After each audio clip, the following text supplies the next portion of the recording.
નમસ્કાર વિદ્યાર્થી મિત્રો, આજે આપણે વાત કરીશું આજે લેવાયેલ એકમ કસોટીનું સંપૂર્ણ પેપર સોલ્યુશન. તેમાં ધોરણ 4 વિષય પર્યાવરણ, કુલ ગુણ 25 અને તારીખ છે 6/1/2024. તેમાં પ્રશ્ન 1, મને ઓળખો. તેમાં પહેલો પ્રશ્ન, મારી માથે કલગી છે. તેમાં આવશે જવાબ મોર. બીજો પ્રશ્ન, હું પાંદડા સીવીને માળો બનાવું છું. તેમાં આવશે દરજીડો. ત્રીજો, હું ઉનાળામાં ટક અવાજ કરું છું. તેમાં આવશે કંસારો. ચોથું, હું નાપું છું. તેનો જવાબ ઘેટું. પાંચમો પ્રશ્ન, મારી ચાંચ લાલ રંગની હોય છે. તેમાં આવશે પોપટ. છઠ્ઠો પ્રશ્ન, હું કાગડાના માળામાં ઈંડા મૂકું છું. તેમાં આવશે કોયલ. સાતમો પ્રશ્ન, મારો માળો સૌથી સુંદર છે. તેમાં આવશે સુઘરી. આઠમો પ્રશ્ન, મારા આગળના દાંત જીવન પર્યત વધ્યા કરે છે. તેમાં આવશે ખિચકોલી. નવમો પ્રશ્ન, મારા જીવનની શરૂઆતમાં દુધિયા દાંત હોય છે. તેમાં આવશે માણસ. 10મો પ્રશ્ન, મારો માળો થોરના કાંટાઓમાં અથવા મહેંદીની વાળમાં જોવા મળે છે. તેમાં આવશે કબૂતર. 11મો પ્રશ્ન, હું વૃક્ષના થડમાં કાણું પાડીને માળો બનાવું છું. તેમાં આવશે કંસારો. 12મો પ્રશ્ન, મારો માળો ઝાડની ટોચ ઉપર ઊંચે હોય છે. તેમાં આવશે કાગડો. 13મો પ્રશ્ન, મારા પગના પંજા ચામડીથી જોડાયેલા હોય છે. તેમાં આવશે બતક.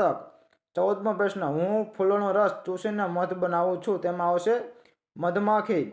15મો પ્રશ્ન, હું ખોરાક આખો ગળી જાઉં છું. તેમાં આવશે સાપ. પ્રશ્ન 1બ, નીચે આપેલા કોઈ પણ એક પક્ષીની વિશેષતાઓ લખો. પહેલું, મોર. તો મોર આપણું રાષ્ટ્રીય પક્ષી છે.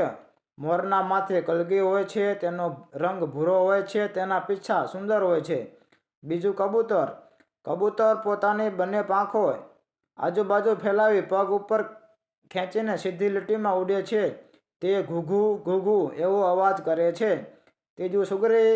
સુગરી પક્ષીઓમાં નર સુગરી પક્ષી ખૂબ જ સુંદર માળાઓ બનાવે છે. તે તણખલાઓને ગૂંથીને ઝાડની ડાળીએ લટકતો માળો બનાવે છે. તેનો માળો મદારની બિનમોરલી જેવા આકારનો હોય છે. માદા સુગરી બધા જ માળાઓ જુએ છે અને બધાથી સારો માળો પસંદ કરી તેમાં ઈંડા મૂકે છે. ચોથું, ચકલી. ચકલી એક નાનું હલકા કથ્થઈ રંગનું, નાની પૂંછ અને ટૂંકી પણ મજબૂત ચાંચ ધરાવતું પક્ષી છે. મુખ્યત્વે તે અનાજના દાણા તો ક્યારેક નાના જંતુઓ પણ ખાય છે.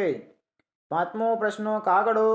કાગડો કાળા રંગનું પક્ષી છે. તે પોતાનો માળો વૃક્ષની ટોચ ઉપર બનાવે છે. તેનો માળો સડકડા તાર તણખલાઓનો બનેલો હોય છે. પ્રશ્ન 2અ, નીચેના પ્રશ્નોના જવાબ આપો. તેમાં કોઈ પણ એક. પહેલું, રાંધીને ખાઈ શકાય તેવા 6 શાકભાજીના નામ આપો. તો રાંધીને ખાઈ શકાય તેવા 6 શાકભાજી રીંગણ, દૂધી, કારેલા, તુરિયા, ભીંડો અને ગુવાર છે.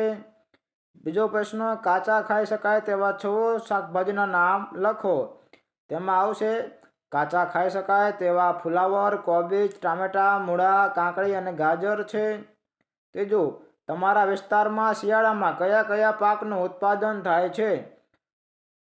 તો જવાબ આવશે, અમારા વિસ્તારમાં શિયાળામાં રીંગણ, ઘઉં, કપાસ, મગફળી, ચણા વગેરે પાકનું ઉત્પાદન થાય છે. ચોથો પ્રશ્ન, તમારા વિસ્તારમાં ઉનાળામાં કયા કયા પાકનું ઉત્પાદન થાય છે? તેમાં જવાબ આવશે, અમારા વિસ્તારમાં ઉનાળામાં બાજરી, મગ, કેરી, દ્રાક્ષ, તરબૂચ વગેરે પાકનું ઉત્પાદન થાય છે. પાંચમો પ્રશ્ન, ઉનાળામાં ઉત્પાદિત થતા કોઈ પણ 6 ફળોના નામ આપો. ઉનાળામાં ઉત્પાદન થતા ફળો કેરી, દ્રાક્ષ, તરબૂચ, શક્કરટેટી, પપૈયા અને અનાનસ. પ્રશ્ન 2બ, માગ્યા મુજબ જવાબ આપો. તેના 2 માર્ક રહે છે. લખવાનો કોઈ પણ એક પ્રશ્ન છે. તેમાં પહેલો પ્રશ્ન, બજાર એટલે શું સમજાવો. તો ખેતરમાં તૈયાર થયેલા પાકનું વેચાણ જ્યાં થાય છે તેને બજાર કહે છે. બજારમાંથી છૂટક વેપારીઓ પોતપોતાની જરૂરિયાત મુજબ ફળો અને શાકભાજીની ખરીદી કરે છે. બીજો પ્રશ્ન, લીલા શાકભાજીને તાજા રાખવા માટે તમે શું કરશો? તો લીલા શાકભાજીને તાજા રાખવા માટે તેના પર પાણી છાંટીશું, પાકા અને કાચા શાકભાજીઓને અલગ અલગ રાખીશું તથા શાકભાજીને ફ્રીજમાં રાખીશું જેથી તે તાજા રહી શકે. ત્રીજો પ્રશ્ન, સલાડ કચુંબર બનાવવા કયા કયા શાકભાજીનો ઉપયોગ થાય છે? તો જવાબ આવશે, સલાડ એટલે કે કચુંબર બનાવવા કાકડી, કોબીજ, ટામેટા, ગાજર, બીટ જેવા શાકભાજીનો ઉપયોગ થાય છે. ચોથો પ્રશ્ન, જુદા જુદા શાકભાજીને એકબીજાથી અલગ શા માટે રાખવામાં આવે છે? તો જવાબ આવશે કારણ કે અમુક શાકભાજીઓ ખૂબ પાકી ગયા હોય છે, જેને ઝડપથી વેચવા પડે એમ હોય છે, અને અમુક શાકભાજી ખૂબ જ કાચા હોય છે, માટે આ કાચા અને પાકા શાકભાજીને અલગ રાખવામાં આવે છે. આ ઉપરાંત તાજા અને વાસી શાકભાજીઓને અલગ રાખવામાં આવે છે. પાંચમું, અંકુરણ એટલે શું સમજાવો? જવાબ, બીજ વાવ્યા પછી થોડા જ દિવસોમાં બીજમાંથી નાના છોડ જેવું ઉગી નીકળે છે, તેને અંકુરણ કહે છે. પ્રશ્ન 3, વર્ગીકરણ કરો. તેમાંથી તમારે કોઈ પણ એક લખવાનો છે. પહેલું, કેળું, નાશપતી, ચીકુ, અનાનસ અને દાડમ. તો વર્ગીકરણ કરવાનું છે. ઝડપથી બગડી જાય તેવા ફળો અને થોડા દિવસોમાં સારા રહે તેવા ફળો. તો ઝડપથી બગડી જાય તેવા ફળો કેળું, નાશપતી અને ચીકુ. થોડા દિવસ સારા રહે તેવા ફળો અનાનસ અને દાડમ. બીજો પ્રશ્ન, દ્રાક્ષ, કેરી, સફરજન, નારંગી અને કમલમ. તેનું પણ વર્ગીકરણ કરો. તો પહેલું, ઝડપથી બગડી જાય તેવા ફળો દ્રાક્ષ, કેરી અને સફરજન. બીજું, થોડા દિવસો સારા રહે તેવા ફળો નારંગી અને કમલમ એટલે કે ડ્રેગન ફ્રૂટ. ત્રીજો પ્રશ્ન, બટેટા, ટામેટા, ડુંગળી, પાલક અને કોબીજ. તેમાં પહેલા ઝડપથી બગડી જાય તેવા શાકભાજી, તેમાં આવશે ટામેટા, પાલક અને કોબીજ. બીજું છે થોડા દિવસો સારા રહે તેવા શાકભાજી, બટેકા અને ડુંગળી. ચોથો પ્રશ્ન, આદુ, કોથમીર, લસણ, રીંગણ અને તુરિયા. તો તેમાં ઝડપથી બગડી જાય તેવા શાકભાજીમાં આવશે કોથમીર, રીંગણ અને તુરિયા. પછી બીજું, થોડા દિવસો સારા રહે તેવા શાકભાજી, તેમાં આવશે આદુ અને લસણ. પાંચમો પ્રશ્ન, ટામેટા, કારેલા, ભીંડો અને કોબીજ. તેમાં આવશે સાલ નરમ અથવા લીસી હોય તેવા શાકભાજી, ટામેટા, કોબીજ અને રીંગણ. સાલ બરસટ હોય તેવા શાકભાજી, તેમાં આવશે કારેલા અને ભીંડો. પ્રશ્ન 4, નીચેની ક્રિયાને પાક ઉત્પાદન માટેના સાચા ક્રમમાં ગોઠવો. તેમાં પહેલું છે લણણી, ખેડ, વેચાણ, ખાતર આપવું, બી રોપવું અને નિંદામણ. તો તેનો સાચો ક્રમ આવશે ખેડ, બી રોપવું, ખાતર આપવું, નિંદામણ અને લણણી. બીજો પ્રશ્ન, નિંદામણ, બિયારણ ખરીદી, પિયત, લણણી, વાવણી, બિયારણ છાંટવું. તો તેમાં જવાબ આવશે બિયારણની ખરીદી, વાવણી, બિયારણ છાંટવું, પિયત અને નિંદામણ અને લણણી. ત્રીજો પ્રશ્ન, પાકનું વેચાણ, પેક કરવું, વાવણી, પિયત કરવું, નિંદામણ, બિયારણ ખરીદી. તેમાં જવાબ આવશે બિયારણ ખરીદી, વાવણી, પિયત કરવું, નિંદામણ, પેક કરવું અને પાકનું વેચાણ. ચોથો પ્રશ્ન, જમીન સમતલ કરવી, વાવણી, લણણી, ખેડ, સિંચાઈ ને ખાતર આપવું. તેમાં જવાબ આવશે જમીન સમતલ કરવી, ખેડ, ખાતર આપવું, વાવણી, સિંચાઈ અને લણણી. પાંચમો પ્રશ્ન, લણણી, ખેડ, નિંદામણ, વાવણી, ખાતર આપવું અને વેચાણ. તો તેમાં જવાબ આવશે ખેડ, ખાતર આપવું, વાવણી, નિંદામણ, લણણી અને વેચાણ. પ્રશ્ન 4બ, ખેતીમાં થતા નીચેના કાર્યની ટૂંકમાં સમજૂતી આપો. કોઈ પણ એક, તેના માર્ક 2 રહેશે. પહેલું, ખેડૂત હળથી ખેતરની જમીનને ખોદીને નરમ અને પોચી બનાવે છે, તેને ખેડ કહે છે. ખેડ કરવાથી જમીન ઉપર નીચે થાય છે, જેથી પાકને જરૂરી પોષક તત્વો મળી રહે છે.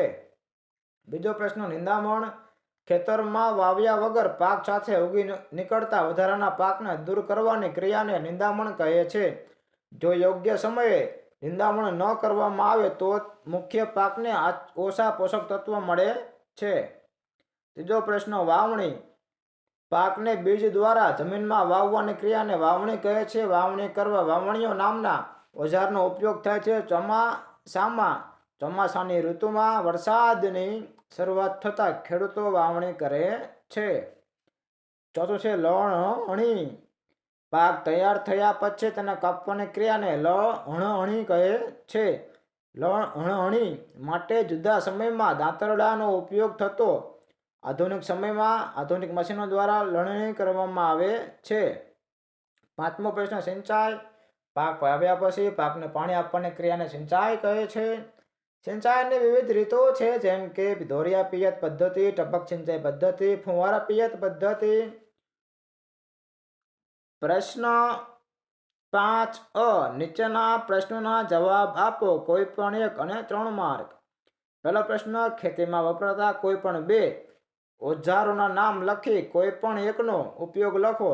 તો ખેતીમાં વપરાતા 2 ઓજારોના નામ હળ અને ઇલ્લીજ. હળ ખેતર ખેડવા અને જમીનમાં ચાસ પાડવા માટે ઉપયોગી છે. ઇલ્લીજ ફળ, શાકભાજી, ઘાસ કે પાકને કાપવા માટે ઉપયોગી છે. બીજો પ્રશ્ન, ખેતી કામમાં ઓજારોની જરૂર કેમ પડતી હશે? તો જવાબ આવશે, ખેતી કામમાં દરેક કામ હાથથી કરવું મુશ્કેલ ભર્યું છે અને એ કામ ઓજારોની મદદથી સરળતાથી કરી શકાય છે, એટલે કે ઓજારોની જરૂર પડે છે.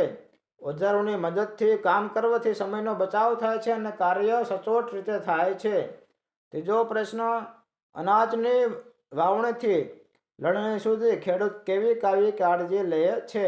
તો અનાજની વાવણી પછી તેના પર સમાર ફેરવવામાં આવે છે, જેથી બીજ ઉપર માટી પથરાઈ જાય છે અને બીજને પક્ષીઓ પણ ન ખાઈ શકે તથા બીજને પૂરતા પ્રમાણમાં ગરમી મળી રહે છે, તેનું ધ્યાન રાખવામાં આવે છે. પાકની સાથે ઉગી નીકળતા વધારાના ઘાસ કે નિંદામણ દ્વારા દૂર કરવામાં આવે છે. પાકને યોગ્ય સમયે પાણી પાવું વગેરે કાળજી લે છે. ચોથો પ્રશ્ન, પહેલાના સમયની ખેતી અને આધુનિક ખેતીમાં શું તફાવત છે? તો પહેલાના સમયની ખેતી. જૂના સમયમાં ખેતીમાં સિંચાઈની સુવિધા ઓછી હતી. જૂના સમયમાં ખેતીમાં પરંપરાગત ઓજારોનો ઉપયોગ કરવામાં આવતો. બિયારણો, ખાતરો વગેરે પરંપરાગત જ વાપરતા. હવે આધુનિક સમયની ખેતી. આધુનિક સમયમાં ખેતીમાં સિંચાઈની સુવિધાઓમાં વધારો થયો છે. આધુનિક સમયની ખેતીમાં આધુનિક ઓજારોનો ઉપયોગ કરવામાં આવે છે. બિયારણો, ખાતરોમાં નવા સંશોધનો થયા છે તે વપરાય છે. પાંચમો પ્રશ્ન, ડુંગળીના વાવેતરમાં તમે કેવા પ્રકારની મદદ કરી શકો છો? તો ડુંગળીના વાવેતરમાં હું ખેતરમાં જમીન પોચી બનાવવા, ખેતરમાં નીંદણને દૂર કરવામાં, ડુંગળીના પાકને લણવામાં અને ડુંગળીના કોથળા ભરવામાં મદદ કરીશ. પ્રશ્ન 5બ, નીચે આપેલા વિધાનોમાં ખોટો શબ્દ છે કે વાક્ય ફરીથી લખો. તો જો આપણે જે શબ્દ ખોટો છે તે આપણે ઉપર કાળું ચિહ્ન કરેલું છે. તો ડુંગળી સુકાયેલી ડાળી કાપવા ઇલ્લીજ અથવા દાંતરડું વપરાય છે. તો જવાબ આવશે, ડુંગળી સુકાયેલી ડાળી કાપવા ઇલ્લીજ વપરાય છે. જમીનને પોચી બનાવવા માટે હળનો ઉપયોગ થાય છે. ત્રીજો, કુદરતી ખાતરથી જમીનને લાંબા ગાળે ફાયદો થાય છે. પાક, હું અહીંના ડાયરેક્ટ જવાબ જ બોલું છું. પાક તૈયાર થયા બાદ તેની લણણી કરાય છે. ખેતર ખેડવા બળદનો ઉપયોગ થાય છે. તૈયાર થયેલા પાકનું વેચાણ બજારમાં થાય છે. પાકની આજુબાજુ ઉગી નીકળતા ઘાસને દૂર કરવાની ક્રિયાને નીંદણ કહે છે. બીજના વાવેતર માટે વાવણીઓ વપરાય છે. ડુંગળીના બીજનું અંકુરિત થવાનું 20 દિવસમાં શરૂ થઈ જાય છે. પાકને કીટકો, જીવજંતુથી બચાવવા માટે જંતુનાશક દવાનો ઉપયોગ થાય છે. તો વિદ્યાર્થી મિત્રો, અહીં આજે લેવાયેલ ધોરણ 4 પર્યાવરણનું આપણે સંપૂર્ણ પેપર સોલ્યુશન પૂર્ણ કરીએ છીએ. જો તમને મારો આ વિડીયો ગમે તો વિડીયોને લાઈક કરો, શેર કરો અને મારી આ યુટ્યુબ ચેનલને સબસ્ક્રાઈબ કરો.